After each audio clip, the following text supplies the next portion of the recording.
En las tierras santas existía un reino forjado en sangre y devoción, un baluarte de la cristiandad rodeado por un océano de infieles. Bajo el sol abrasador de Jerusalén nació un príncipe destinado a blandir una espada y ceñir una corona.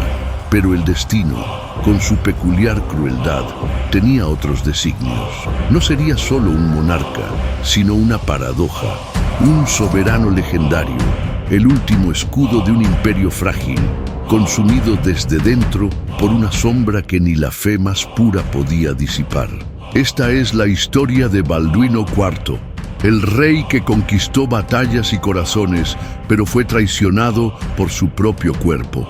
En el año 1161 después de Cristo, en una de las salas ricamente decoradas del Palacio Real de Jerusalén, nació un niño que cargaba las esperanzas de un reino. Balduino era hijo de Amalarico I, entonces conde de Jaffa y Ascalón y heredero presunto del trono, y de Inés de Courtenay, una de las mujeres más bellas e influyentes de la nobleza cruzada. Desde su cuna, el joven príncipe fue sumergido en un mundo donde la fe y la espada eran inseparables. El aire de Jerusalén, impregnado de incienso y ecos de batallas pasadas, fue su primer aliento. Sus padres lo veían como el futuro, la garantía de la continuidad de la dinastía y de la presencia cristiana en una tierra sagrada, pero ferozmente disputada.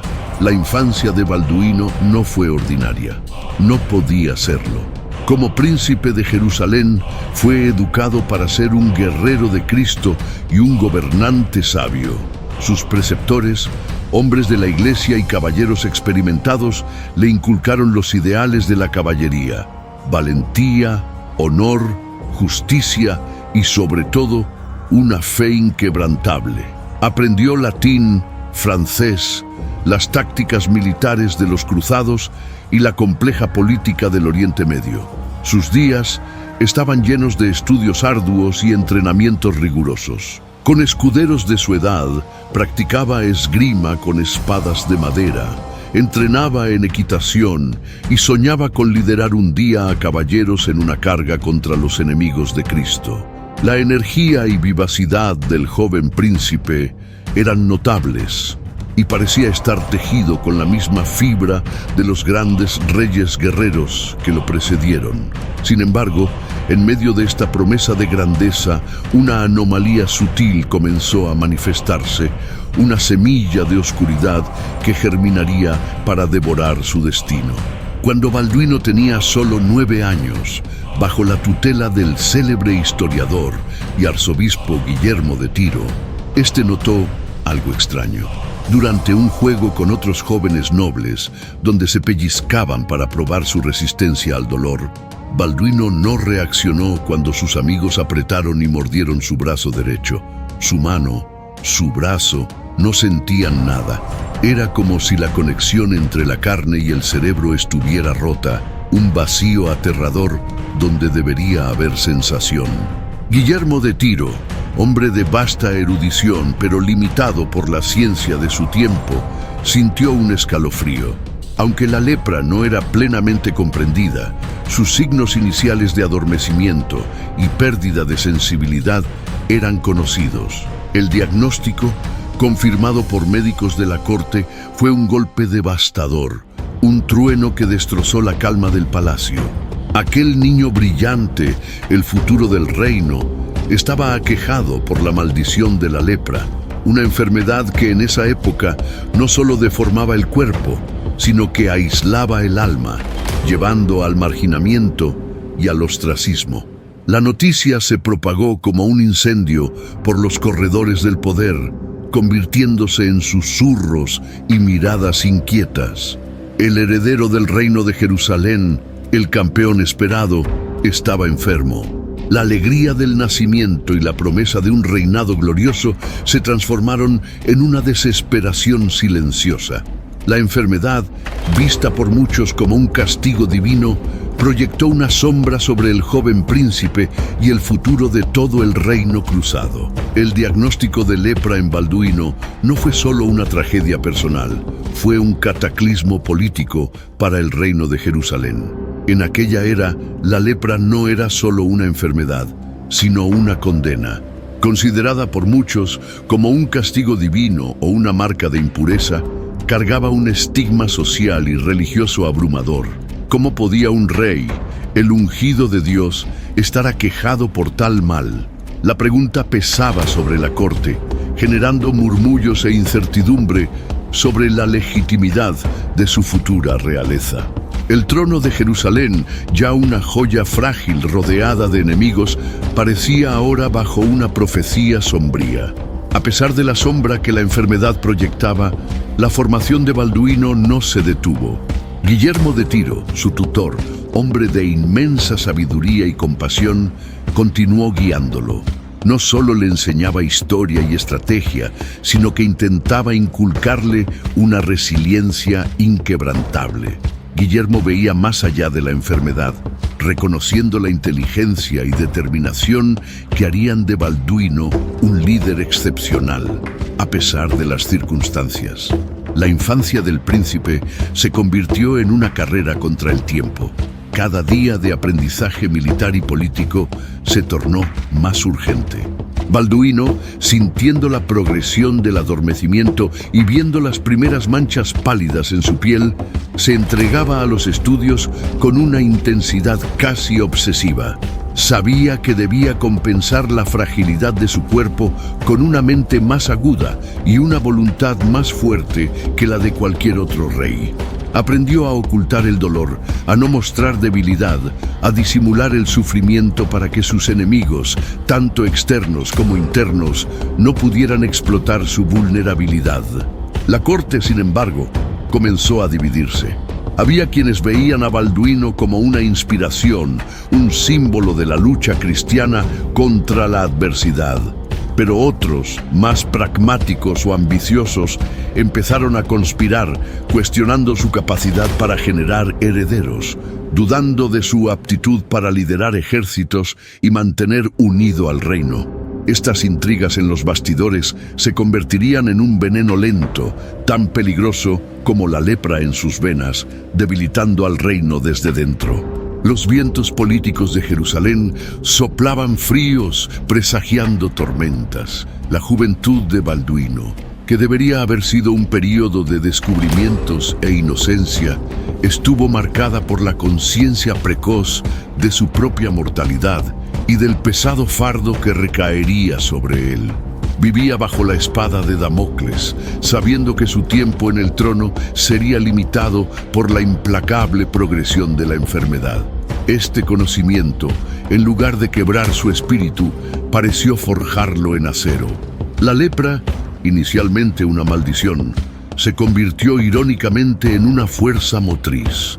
Lo impulsó a buscar la gloria en vida, a dejar una huella imborrable, a demostrar a todos que un cuerpo frágil podía albergar el corazón de un león. Así, el escenario estaba preparado para el ascenso de un rey diferente. Un rey que no sería definido por la perfección física o la promesa de una dinastía longeva, sino por la valentía frente a la adversidad, la fe inquebrantable y la determinación de defender su reino hasta el último aliento. El silencio del luto envolvía a Jerusalén. El rey Amalarico I, padre de Balduino, había sucumbido a una enfermedad, dejando el trono vacante. A los 13 años, el joven Balduino, ya visiblemente marcado por la sombra de su mal, se enfrentó al mayor peso que un niño podía cargar, la corona del reino de Jerusalén. No era solo un símbolo de poder terrenal, sino el peso de una fe, de un pueblo y de un legado construido en tierras lejanas. La fragilidad de su cuerpo contrastaba brutalmente con la magnitud de su destino. La ceremonia de coronación, un espectáculo de fe y pompa, se desarrolló en la iglesia del Santo Sepulcro, el corazón espiritual de la cristiandad. El aroma del incienso flotaba en el aire mientras obispos y nobles se reunían para presenciar el momento. Balduino, en medio de la majestuosidad del rito, sentía el frío del metal de la corona en su cabeza. Las miradas de la corte eran una mezcla compleja. Había respeto debido al rey, reverencia por la linaje, pero también una inquietud palpable. Muchos se preguntaban cómo un rey aquejado por la lepra podría liderar ejércitos, garantizar la sucesión y mantener la cohesión de un reino constantemente amenazado por enemigos implacables. Las expresiones de los nobles, entre el respeto forzado y el desprecio velado, hablaban volúmenes sobre la inestabilidad que la enfermedad del rey insuflaba en la corte. Sin embargo, lo que muchos veían como debilidad, Balduino lo transformaba en determinación. Su mente, afilada por años de estudio con Guillermo de Tiro, era notable. Demostraba una inteligencia y astucia políticas que sorprendían a los consejeros más veteranos y experimentados. El arzobispo Guillermo de Tiro, su antiguo tutor, se convirtió en su principal consejero y regente, una figura de sabiduría e integridad que intentaba guiar al joven rey y proteger sus intereses contra las facciones ambiciosas de la corte. Guillermo veía en Balduino no la enfermedad, sino la llama de un líder. Los primeros desafíos no tardaron en aparecer. La ascensión de un rey adolescente y enfermo era una invitación para que los enemigos probaran las fronteras del reino. En Egipto, el formidable Saladino, un líder militar y político de genio indiscutible, observaba la situación con ojos calculadores. Veía una oportunidad en la aparente fragilidad del reino cruzado. Ataques de reconocimiento comenzaron a ocurrir en las fronteras del sur, probando la preparación y la capacidad de respuesta del nuevo gobierno. Balduino sabía que necesitaba probar su valor rápidamente. No podía permitirse ser un rey ausente o ser percibido como débil. En lugar de esconderse tras los muros del palacio, comenzó a involucrarse activamente en los asuntos militares y estratégicos. Participaba en consejos de guerra, escuchaba a sus generales y estudiaba los mapas de las fronteras con un fervor inusual para su edad. Estaba decidido a mantenerse firme, costara lo que costara. La corte de Jerusalén era un nido de víboras, y Balduino, a pesar de su corta edad y la enfermedad que lo consumía, necesitaba aprender a navegar por sus aguas traicioneras. Además de las amenazas externas de Saladino, las facciones internas representaban un peligro constante. Había nobles nativos, acostumbrados a la vida en Oriente y a la convivencia, aunque tensa, con los musulmanes, y los recién llegados, a menudo más celosos y agresivos, que veían el reino como una fortaleza que debía defenderse a toda costa, sin negociaciones. El joven rey necesitaba equilibrar estos intereses conflictivos, una tarea hercúlea para cualquier gobernante, y aún más para un adolescente con una enfermedad incurable. Guillermo de Tiro, su regente, era un pilar de sabiduría y prudencia, pero su autoridad no era absoluta. Aconsejaba moderación y diplomacia, pero la influencia de figuras más radicales crecía, especialmente tras la remoción de la madre de Balduino, Inés de Courtenay, de la regencia. Esta remoción, un acto político necesario para estabilizar la corte, dejó a Balduino más aislado, dependiendo aún más de sus propios instintos y de la lealtad de unos pocos. Balduino, sin embargo, se negaba a ser un rey solo de nombre. Participaba activamente en las discusiones, sorprendiendo a los veteranos con su aguda comprensión de la estrategia militar y las complejidades de la diplomacia. En sus audiencias, sus ojos, que aún no mostraban los peores signos de la enfermedad, eran perspicaces, y su voz, aunque joven, cargaba la autoridad de su título. No permitía que la piedad ajena o el temor por su condición lo definieran. Por el contrario, usaba su propia vulnerabilidad como un escudo y una arma, transformando la compasión en respeto y la duda en admiración. El trono podía temblar, Pero Balduino se mantenía firme, no por fuerza física, sino por una resiliencia mental y espiritual. Las primeras escaramuzas con las fuerzas de Saladino sirvieron para que Balduino probara no solo a sus tropas, sino su propia capacidad de liderazgo en el campo. Aunque no eran grandes batallas, requerían decisiones rápidas y valentía. El joven rey montaba su caballo usando guantes para ocultar las manos ya afectadas por la lepra y acompañaba a sus tropas inspirándolas con su presencia. Quería que sus soldados vieran que su rey, a pesar de su aflicción, estaba dispuesto a luchar junto a ellos. Cada pequeña victoria o defensa exitosa solidificaba su reputación como un líder militar competente y un rey guerrero, contrariando las expectativas de muchos. La sombra de la lepra planeaba sobre Balduino, pero él se negaba a vivir bajo ella. Su reinado, aún en sus inicios, ya mostraba signos de una determinación férrea. Sabía que cada día en el trono era un regalo y que cada acto debía ser un legado. La fragilidad de su cuerpo era un recordatorio constante de la urgencia de sus propósitos. El joven rey no tenía tiempo para dudar. Necesitaba garantizar la seguridad de Jerusalén, no solo para su generación, sino para las futuras, aunque sabía que no vería a la mayoría de ellas. Su ascenso al trono fue el inicio de una jornada extraordinaria, donde un corazón valiente enfrentaría no solo a imperios enemigos, sino la batalla más íntima contra el propio tiempo. El aire sobre las tierras santas estaba cargado de una tensión casi palpable. Mientras Balduino luchaba contra la lepra en su cuerpo y las intrigas en su corte, una sombra aún mayor se extendía desde Egipto: Saladino.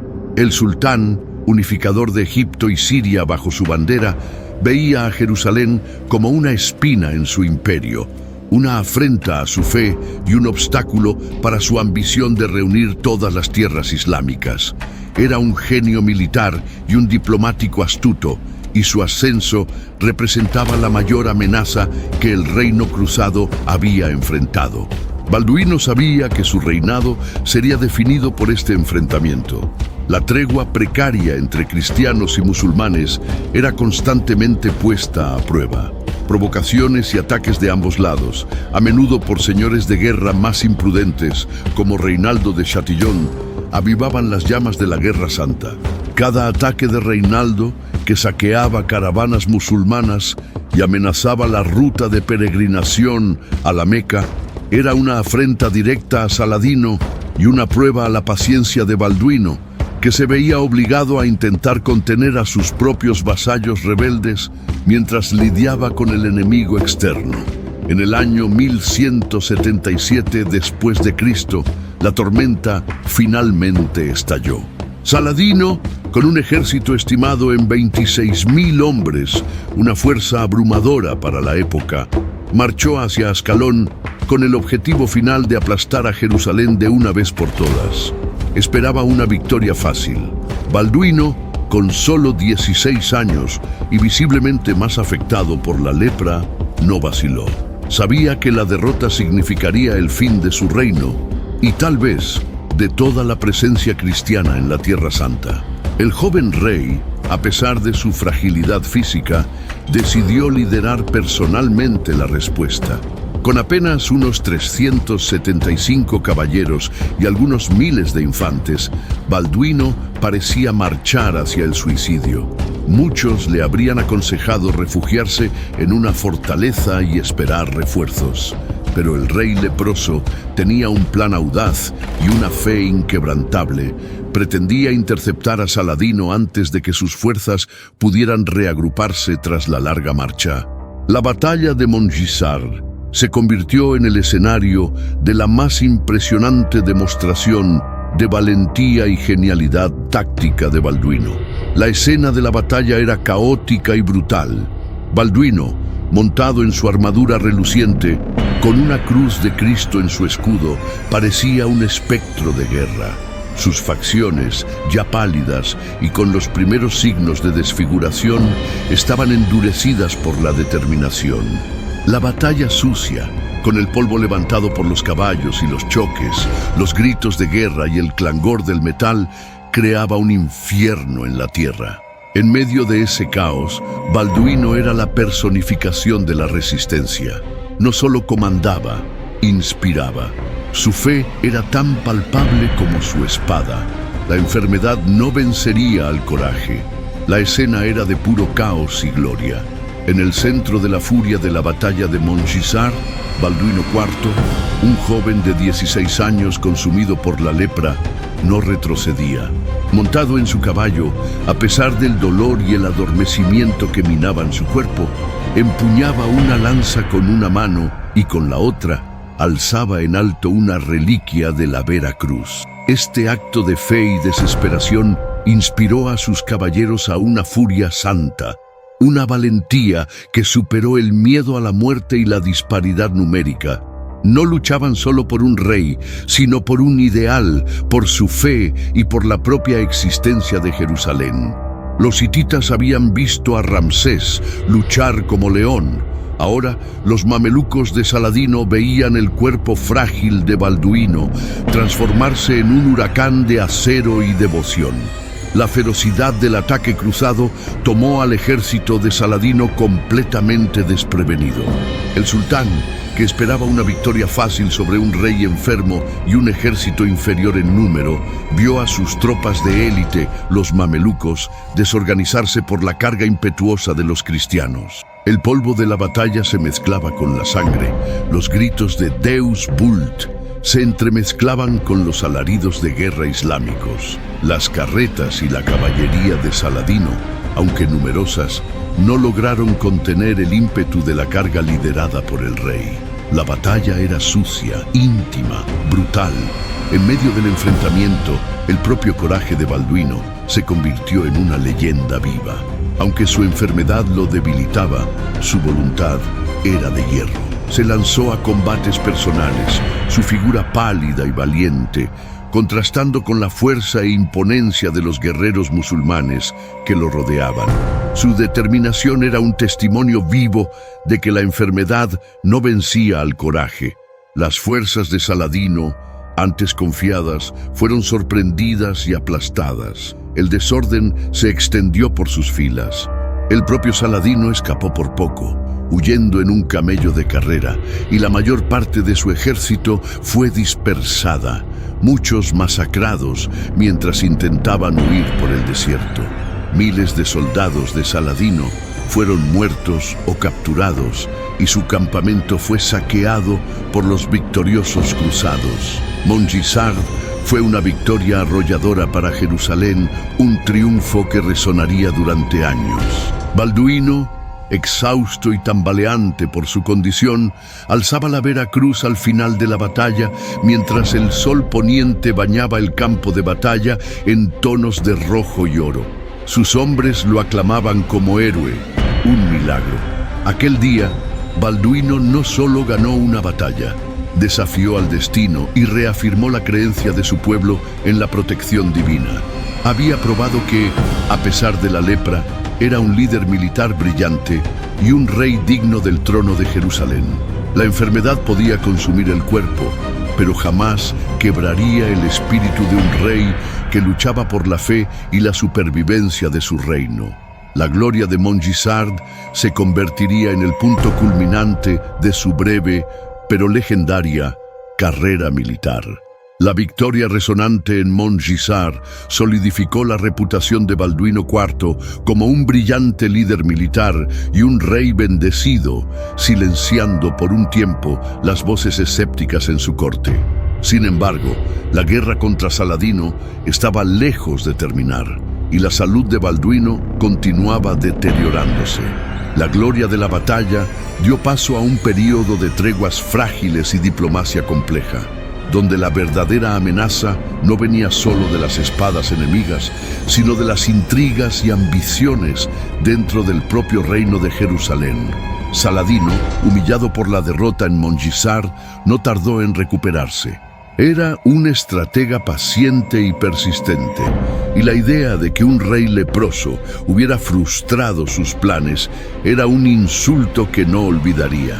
Aunque no podía lanzar otra gran ofensiva de inmediato, comenzó a sondar las fronteras nuevamente, probando la resiliencia de los francos y buscando venganza por las pérdidas sufridas. Balduino, consciente de que Montgisard había sido una excepción y no la regla, intentaba equilibrar la necesidad de defensa con el agotamiento de sus recursos limitados. El campo de batalla ahora se extendía a los salones del palacio.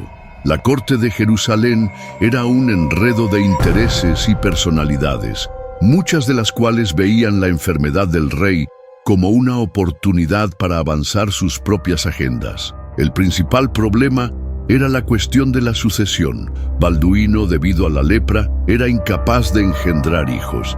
Esto abría una peligrosa brecha en la linaje real e incentivaba la rivalidad entre los posibles herederos y sus facciones. Dos figuras destacaban en este escenario de intriga: Reinaldo de Chatillon y Guido de Lusignan.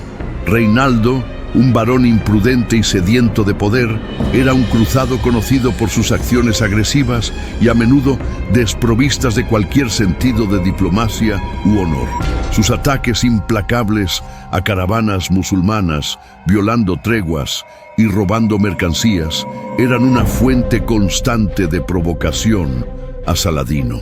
Balduino, a pesar de su autoridad, luchaba por contener los excesos de Reinaldo, pues el varón poseía tierras estratégicas y tenía una influencia considerable entre los caballeros más belicosos. Guido de Lusignan, por su parte, era un noble francés ambicioso que se casó con Sibila, la hermana de Balduino. Este matrimonio, arreglado en parte por la influencia de su madre, Inés de Courtenay, y por facciones de la corte que buscaban un consorte fuerte para la heredera del trono, fue una fuente de gran preocupación para Balduino. Desconfiaba de Guido, viéndolo como una figura débil, vanidosa y, lo que era peor, potencialmente desleal. Balduino sentía que el reino se debilitaba desde dentro, con la semilla de la discordia plantada por aquellos que deberían ser sus aliados. Mientras Balduino se esforzaba por mantener la paz y el orden, su salud continuaba empeorando. La lepra avanzaba, deformando sus facciones, afectando sus ojos y debilitando aún más sus miembros. Las reuniones con Saladino, donde se discutían los términos de la tregua, se convertían cada vez más en una prueba de su resistencia física. La verdadera amenaza para el reino de Jerusalén comenzaba a venir de dentro, corroyendo la unidad del reino. Las decisiones de Balduino, incluso las más prudentes, eran constantemente socavadas por aquellos que priorizaban el beneficio personal por encima del bien del reino. La creciente influencia de figuras como Reinaldo de Chatillon, un varón cuyas ambiciones y brutalidad eran legendarias, era una espina constante al lado del rey. Reinaldo, basado en su fortaleza de Kerak, no dudó en violar treguas establecidas por Balduino, saqueando caravanas musulmanas, incluyendo una con la hermana de Saladino. Estas acciones irresponsables eran insultos directos a Saladino, haciendo imposible mantener una paz duradera y colocando a Balduino en una posición delicada, pues necesitaba el apoyo de sus varones para defender el reino, pero no podía tolerar la sabotaje de sus propios esfuerzos diplomáticos. El rey, ya debilitado por la lepra, se veía obligado a intervenir personalmente para intentar contener a Reinaldo, a veces liderando expediciones de castigo simbólicas para mostrar que la autoridad de la corona aún existía. Sin embargo, su capacidad física estaba en declive constante, y estos viajes eran agotadores. El esfuerzo por controlar a la nobleza rebelde drenaba sus ya limitadas energías, que habrían sido mejor empleadas en la defensa contra Saladino. Las reuniones en la corte se tornaban más tensas, con Balduino visiblemente más pálido y jadeante, intentando imponer su voluntad sobre varones cada vez más audaces. La relación con Guido de Lusignan, el esposo de su hermana Sibila, era otra fuente de profunda inquietud.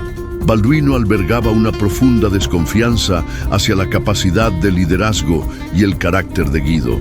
Temía que, si Guido ascendía al trono, su debilidad y ambición precipitarían la caída del reino. Esta preocupación llevó a Balduino a tomar decisiones arriesgadas e impopulares, como intentar anular el matrimonio de Sibila o insistir en regencias que no incluyeran a Guido. La diplomacia con Saladino, a pesar de los desafíos impuestos por Reinaldo, era un esfuerzo continuo. Mensajeros cruzaban las fronteras, proponiendo intercambios de prisioneros y discutiendo términos de tregua. Balduino, a pesar de su enfermedad y del dolor físico que lo acompañaba, demostraba una sagacidad y una visión de largo plazo notables. Comprendía que una guerra total contra Saladino, con los recursos limitados de Jerusalén y la desunión interna, era un camino hacia la aniquilación. La paz, aunque frágil, era vital para la supervivencia del reino. Sin embargo, el peso de la corona y el avance de la lepra eran implacables. Las deformaciones en su rostro y la pérdida de movilidad en sus manos eran cada vez más evidentes, haciendo sus apariciones públicas más difíciles. La imagen de un rey fuerte, esencial para la moral de sus súbditos y para el respeto de sus enemigos, comenzaba a ser corroída. La verdadera amenaza para el reino de Jerusalén no era solo la fuerza bruta de Saladino, sino la corrosión interna causada por las intrigas y la enfermedad de su rey, una fragilidad que la tregua rota solo exponía. La próxima fase sería la más dolorosa para Balduino, forzándolo a confrontar el dilema más cruel de su reinado: el futuro de Jerusalén sin él. La progresión de la lepra era implacable. Las manos de Balduino, antes capaces de empuñar una espada con destreza, se volvieron deformadas e insensibles. Sus ojos, que brillaron con la inteligencia y el coraje de un líder, ahora estaban afectados por la ceguera. El dolor físico era constante y el cuerpo del rey, antaño símbolo de fuerza, se transformaba en una cáscara frágil. Sin embargo, la mente de Balduino permanecía afilada, y su mayor angustia no era el dolor, sino el futuro del reino. No podía engendrar hijos, y la cuestión de la sucesión se convirtió en el dilema más agonizante de su reinado, un peso más pesado que cualquier armadura. La única heredera directa de Balduino era su hermana Sibila, una mujer de belleza y espíritu fuerte, pero cuyo juicio era cuestionable, especialmente en lo que respecta a sus elecciones matrimoniales.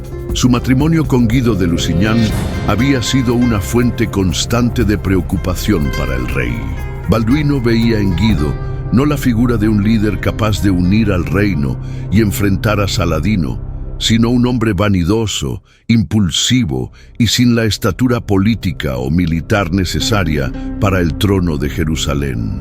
La idea de que Guido pudiera un día heredar la corona era una pesadilla para el rey leproso. La corte estaba dividida entre facciones que apoyaban a Sibila y Guido y aquellas que, como Balduino, veían la unión como un peligro para la estabilidad del reino. Intentó desesperadamente anular el matrimonio de su hermana, buscando una alianza más estratégica para ella, alguien que pudiera garantizar la seguridad y el liderazgo militar que Jerusalén tanto necesitaba. Balduino estaba dispuesto a hacer sacrificios personales e impopulares para asegurar el futuro del reino, pero sus intentos fueron frustrados por la obstinación de Sibila y la creciente influencia de Guido y sus partidarios. A medida que su salud empeoraba, la necesidad de un regente fuerte y una sucesión clara se volvía cada vez más urgente. Balduino sabía que su tiempo se agotaba y que necesitaba actuar con decisión. Dictaba órdenes con una voz cada vez más débil, pero con la misma autoridad. Intentó fortalecer al reino a través de su sobrino, el joven Balduino V, hijo de Sibila y Guillermo de Montferrat, el primer esposo de Sibila que había fallecido. En el año 1183 después de Cristo, Balduino IV tomó la difícil decisión de coronar a su sobrino niño como correy, asegurando que el trono pasara al linaje de Montferrat y no a Guido de Lusignan. Fue un acto desesperado para sortear el problema de Guido, un intento de garantizar que la corona recayera en alguien que, se esperaba, sería más apto para liderar. Esta decisión, sin embargo, no trajo la paz deseada, sino que acentuó aún más las tensiones internas. El sacrificio del reino. Balduino estaba sacrificando la propia idea de una sucesión directa y fuerte en nombre de la supervivencia de Jerusalén. Pero cada decisión, impulsada por su enfermedad, parecía abrir nuevas grietas en el ya frágil cimiento del poder cruzado. La elección de Balduino V como correy no fue un final feliz para el dilema de la sucesión. Fue, en muchos aspectos, el presagio de nuevas tormentas. La fragilidad del niño Balduino V, combinada con la impopularidad de Guido de Lusignan, quien se veía preterido en la línea sucesoria, aseguró que la corte permaneciera un campo minado de lealtades divididas y ambiciones desmedidas. Las facciones pro Guido y pro Balduino V, representadas por sus tutores, se enfrentaban, tornando la administración del reino cada vez más caótica. El rey leproso, incluso con la visión casi completamente perdida y la movilidad severamente comprometida, se esforzaba por mantener las riendas del poder. Comprendía que su presencia, por más debilitada que fuera, aún era el último vínculo de unidad en un reino al borde de la fragmentación. Sus últimas órdenes y decisiones eran dictadas con la lucidez que el dolor y la enfermedad aún no habían logrado apagar, pero su ejecución era frecuentemente saboteada o retrasada por las rivalidades internas. La ironía trágica de su situación era palpable. El rey, que había conquistado una de las mayores victorias de las cruzadas, que había demostrado un coraje inigualable, ahora veía su reino minado no por espadas enemigas, sino por la enfermedad y la incapacidad de sus propios sucesores. La sucesión era la última esperanza, pero también la semilla de la ruina. Balduino, el rey leproso, estaba haciendo el sacrificio supremo, entregando un reino que había defendido con su vida a un futuro incierto, esperando que, de alguna forma, el legado de Montgisard y su fe pudieran guiar a quienes vendrían después de él. Los intentos de Balduino de neutralizar a Guido de Lusignan fueron incansables. Llegó a considerar designar un regente que no fuera Guido, incluso tras haber coronado a Balduino V. Su desesperada búsqueda de un líder capaz mostraba cuánto dudaba de la capacidad de Guido. Estas acciones, aunque impulsadas por un patriotismo feroz y un sentido del deber para con Jerusalén, generaron más resentimiento y división entre la nobleza. Mientras Balduino libraba sus últimas batallas políticas desde la cama, las acciones imprudentes de Reinaldo de Chatillon continuaban corroyendo cualquier posibilidad de paz con Saladino. Los ataques de Reinaldo a caravanas de peregrinos musulmanes, incluyendo la interceptación de una caravana en la que viajaba la hermana de Saladino, eran una afrenta directa y personal al sultán. Estas violaciones de las treguas, ejecutadas sin el permiso o incluso el conocimiento de Balduino, hicieron inevitable una nueva y devastadora guerra con Saladino. El rey, atrapado en su cuerpo enfermo, solo podía observar impotente mientras sus propios vasallos precipitaban el fin que tanto intentaba evitar. Balduino comprendía que, incluso con su muerte inminente, el reino necesitaría un líder. Su cuerpo estaba fallando, pero su responsabilidad no. Sabía que el tiempo de su lucha personal estaba llegando a su fin, pero que la lucha de Jerusalén continuaría. El dolor y el declive físico eran un recordatorio constante de que su partida estaba cerca y necesitaba usar sus últimos alientos para intentar, una vez más, moldear el destino del reino que tanto amaba. Las provocaciones irresponsables de Reinaldo de Chatillon fueron el detonante final. En el año 1183 después de Cristo, ignorando todas las treguas y los ruegos del rey, Reinaldo atacó una caravana musulmana cerca de su fortaleza de Kerak, capturando riquezas y peregrinos, incluyendo a la hermana de Saladino. Para el sultán, esto no era solo una ruptura de acuerdo, era un ultraje personal, una afrenta directa a su honor y al honor del Islam.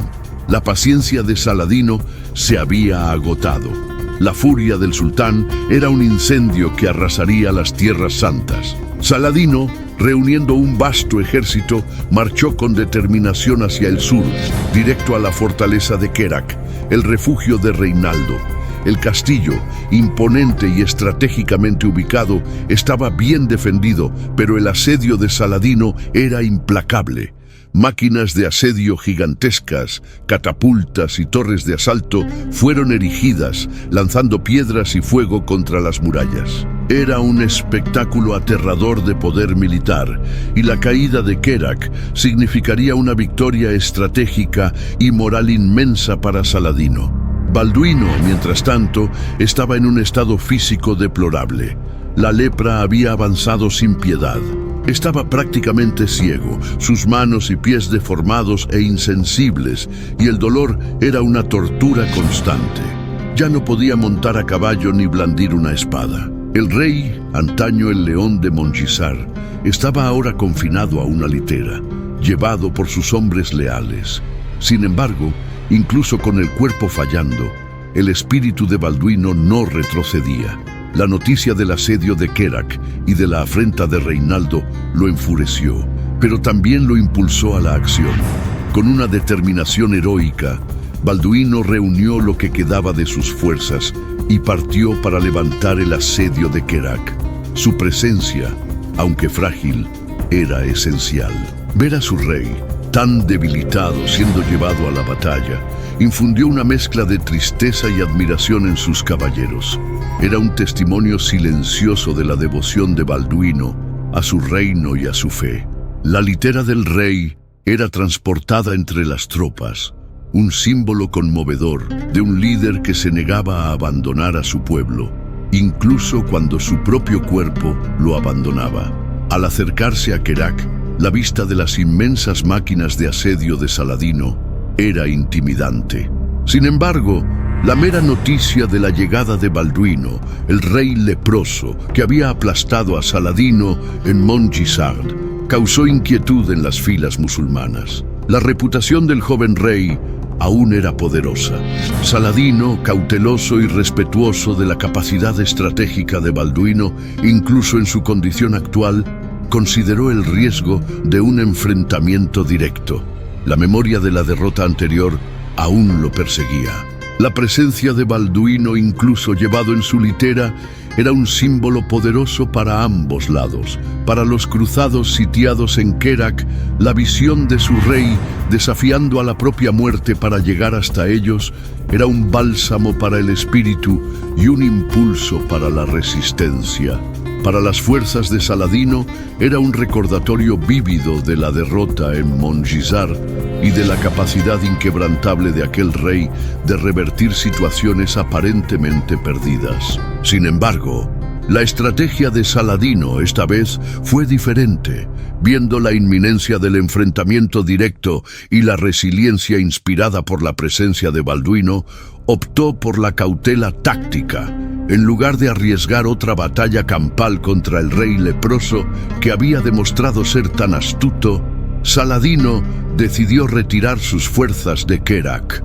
La mera aproximación del rey moribundo fue suficiente para que el sultán, movido por la prudencia y la memoria de un revés anterior, aliviara el asedio.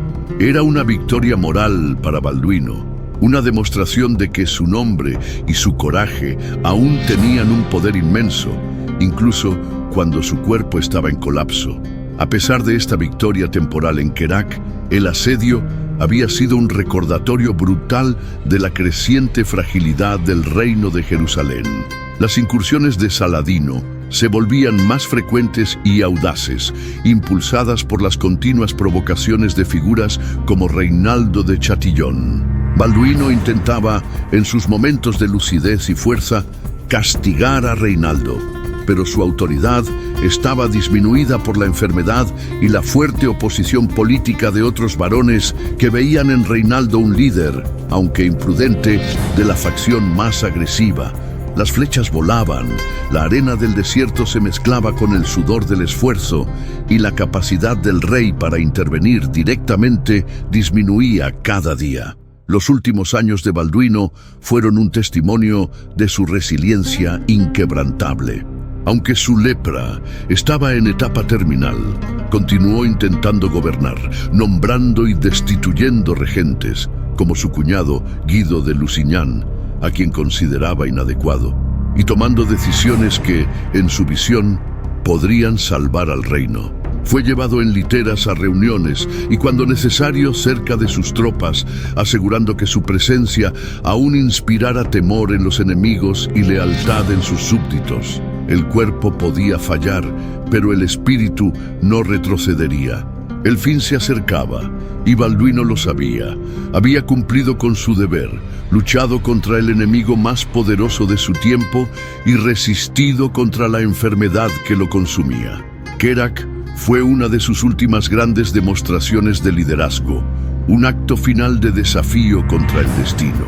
Había mantenido a Saladino a raya durante años, comprando tiempo para un reino que parecía condenado desde su nacimiento. Sin embargo, el peso del gobierno y el dolor incesante eran aplastantes. El sol comenzaba a ponerse sobre el reinado de Balduino y el reino, exhausto, se preparaba para lo inevitable. El tiempo de Balduino IV se agotaba. Tras más de una década en el trono, luchando contra la lepra y los enemigos de Jerusalén, el rey, que había desafiado al destino en Montgisar y mantenido a Saladino a distancia, finalmente sucumbía a la implacable progresión de su enfermedad. El cuerpo, antaño símbolo de fuerza y valentía, ahora era una cáscara consumida por el dolor. Los últimos meses de su vida fueron un calvario de sufrimiento físico, mientras observaba, con los pocos sentidos que le quedaban, el debilitamiento de su amado reino. La visión de Balduino, ya casi completamente ciega, y sus manos deformadas, eran un recordatorio constante de la crueldad de su enfermedad.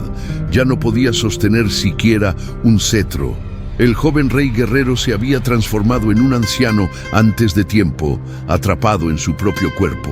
Balduino era llevado en su litera, los ojos nublados, pero la mente aún activa, intentando tomar decisiones finales para la protección de su pueblo.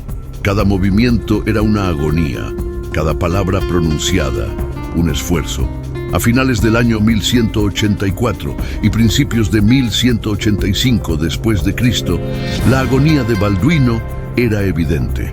El dolor se había convertido en su compañero constante y la vida en una sucesión de momentos de sufrimiento interrumpidos por breves periodos de lucidez. Su principal preocupación ya no era la batalla inmediata, sino la sucesión del reino.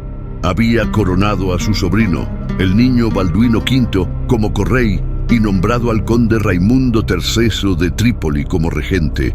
Era una tentativa desesperada de garantizar alguna estabilidad tras su partida, una maniobra para evitar que el indeseado Guido de Lusignan asumiera el control. La atmósfera en la corte era de luto anticipado y ansiedad.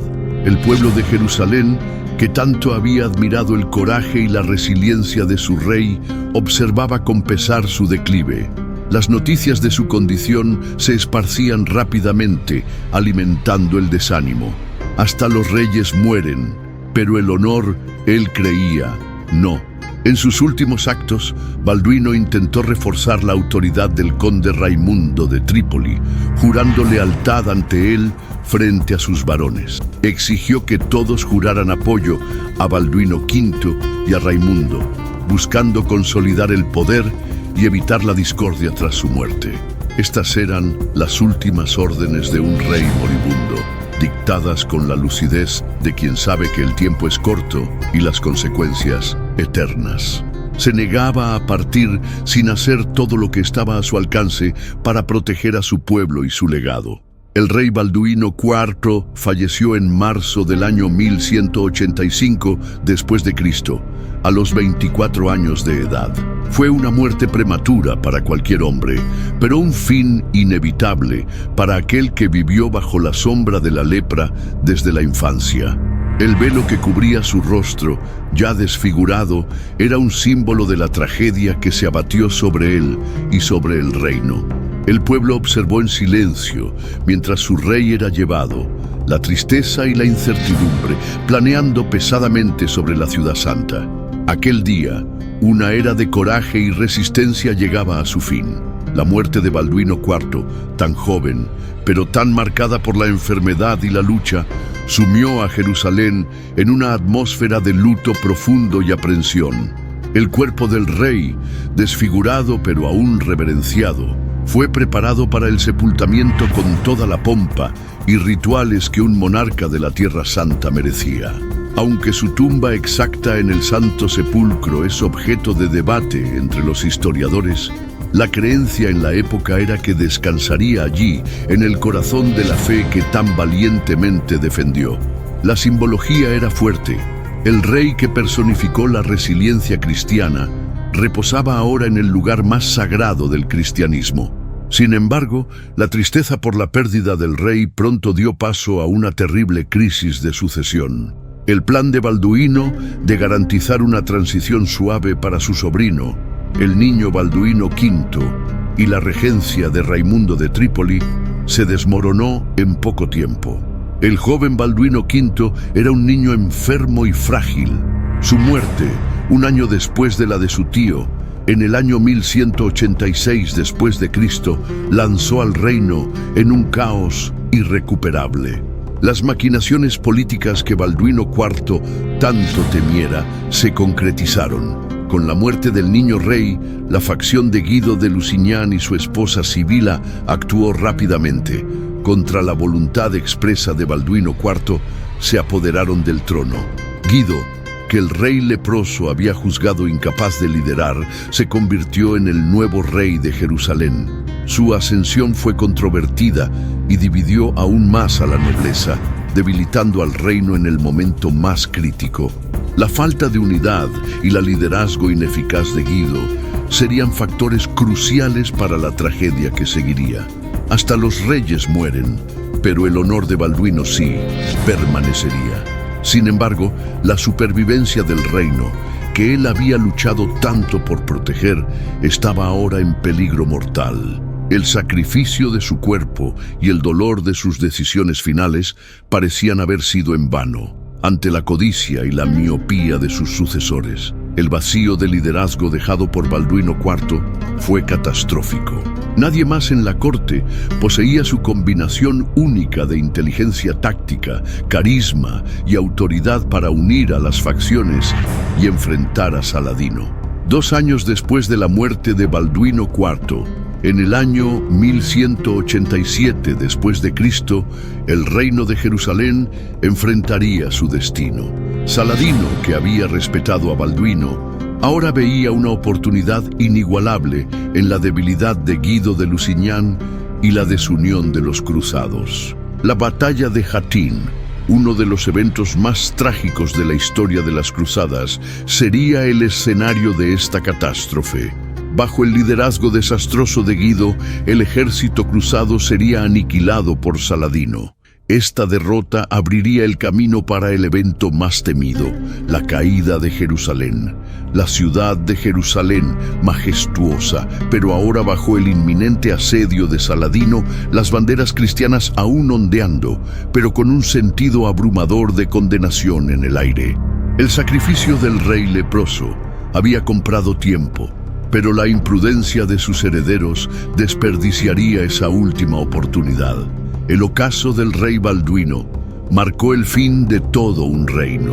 El taño de Jerusalén sonó el 2 de octubre de 1197 después de Cristo, pero no era de fiesta ni de fe, era el sonido de la derrota.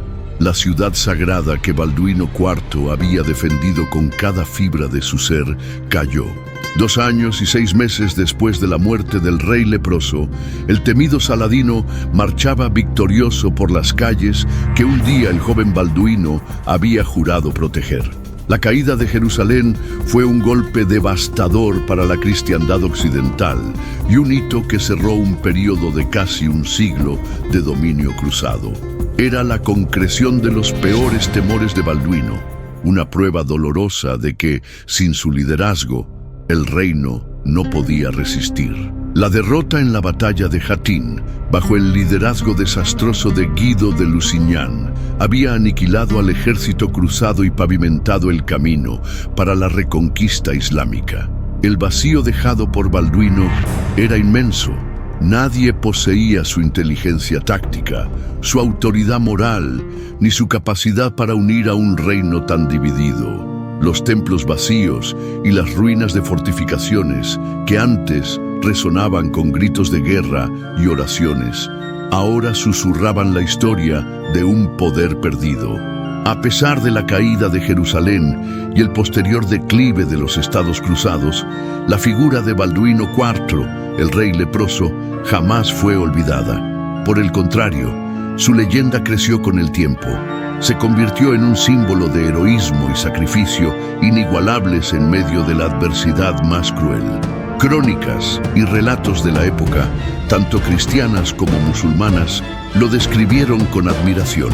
El propio Saladino, su archienemigo, habría expresado respeto por el coraje y la astucia del joven rey.